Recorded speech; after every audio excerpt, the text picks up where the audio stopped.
Let me respond very briefly on this. Obviously, one always has to be concerned about anything that might lead to terrorism. I'm not aware of the matters that you're putting before the audience this morning.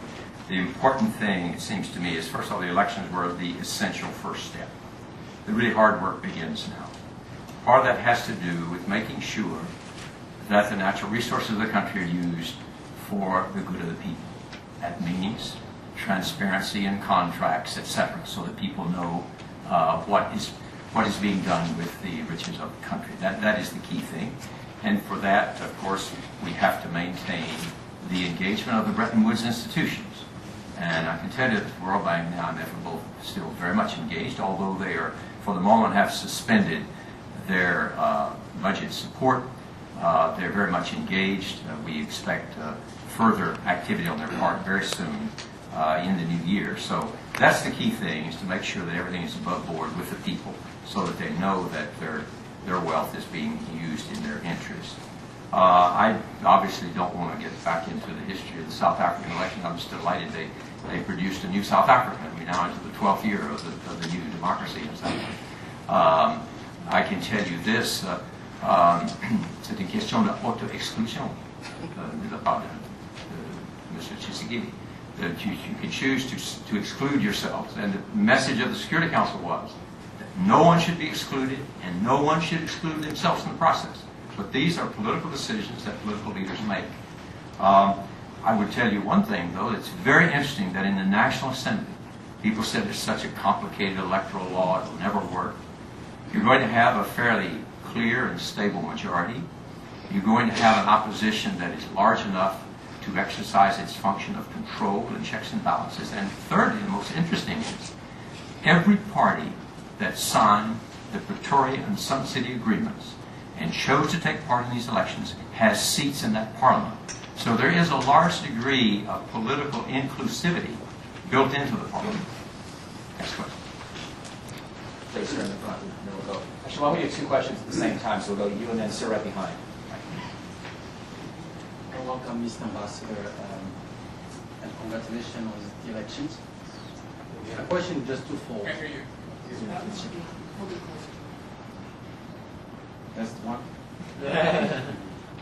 Welcome to Washington, D.C., Mr. Ambassador, and congratulations on these elections in the DRC. The question is twofold. We've seen that impunity and human rights abuses have been part of the problems in Congo. With the elections, we've seen the legitimization of people who are guilty of these human rights abuses. Moving forward, what is in place, or what does the international community, and in a way I'm addressing this question to you because MONUC kind of represents that by default. What is in place, or what are you doing to keep the government, to help the government to resist the temptation to continue this culture? Particularly, we've seen the arrest of Maître Landu Mpolo, former presidential candidate who's been arrested. Amnesty has adopted her as a prisoner of conscience. Her case is still murky. Nobody seems to know what's happening. Can you please elaborate on that? And then Professor Kabayiza, who was our professor 25 plus years ago in Peace Corps conference, so we're delighted to see you here. Thank you. Sir, I'd like to, sorry about this call.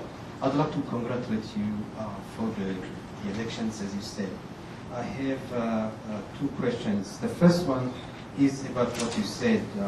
The key to suppress the problem in Kivu, in North Kivu, is to remove the cause. I'd like you to elaborate on that cause. And my second question is, I didn't mention at all one of the biggest problems in North Kivu, which is Interahamwe, that they've been there for years, involved in two governments in the past. Thank you. Since it's fresh, let me take the second question first. When I referred to removing the cause, basically I was talking about the importance of embedding in the new Congo the whole issue of protection of minority rights, and that I think is something that the government has taken very seriously. I think that the president, in his inaugural speech, laid out a roadmap which includes this, and I think you will see action in that regard very shortly. On the FDLR, I thank you very much for reminding me that I left out a major question, because as you know, the Interahamwe and the former Rwandan army, the ex-FAR, continue to be very present in both of the Kivus and continue to be a menace to the population. The regional understanding of that issue has evolved considerably over the last couple of years, where everybody agrees that that is the particular menace, much less so than being a menace to the governments on the other side of the border. We have, through our voluntary program, been able to repatriate 14,000 of the armed elements into Kivus. Of those, about 2/3 are the FDLR, the ex-FAR Interahamwe. We estimate there's somewhere between 9,000 and 10,000 left from that original group. We have, for some time now, if I had my slideshow here, I would show you that we had a quantum leap from December 2003 to April of 2004. We quadrupled the number of FDLR sent back home. And by the way, there's a very good record. The Rwandan World Bank record on repatriating these people is very good. They go into a World Bank finance program, and then each one of them goes back to their particular field, their colline, and start a new life. That's worked very well and has encouraged others to go back. But we're now down to the hardcore, because many of these commanders are going to have to go to Arusha to stand trial before the ICTR. And obviously they're resisting, and they're holding the others captive, because as long as they have a lot of people around them, they're more protected. So people put their lives often at stake to enter MONUC's voluntary program. The result has been that we have had to add a lot of military pressure, and we have engaged in a number of battles. Last year this time, we were engaged with the Congolese forces in a battle that killed more than 100, in this case it was Ugandans, the ADF NALU groups that are still there. So there's a lot to be done, but it's going to have to be, again, an approach that involves a program whereby we can take them, we can secure them and transport them back to the reception centers in Rwanda. There are 5 of these now, paid for by the World Bank. But it's got to be combined with constantly keeping them under pressure. And of course, we now have homogeneous brigades in both North and South Kivu, Indian North Kivu, Pakistani South Kivu. We had a very small presence before, and there are now 3 Congolese army brigades in each of the Kivus and Ituri district. So there's a lot going on there, more than perhaps meets the eye, but it remains, as you suggest, a major challenge for the future. The earlier question, and you both congratulated me, that's very generous of you, thank you very much.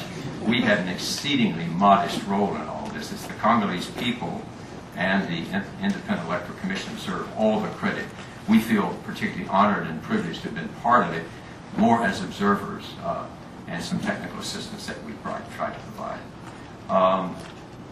The question of the human rights and the end to impunity was a major plank in the speech and the roadmap laid out by President Kabila on the 6th of December. That's something the international community is exceedingly interested in, that along with reconciliation, justice has to come also. And we have to understand, as you will better than others, that changing a political culture doesn't happen overnight. You make the first steps and you continue steps down that road, but the transmutation of political culture is not an easy one, and there's a lot of work to be done.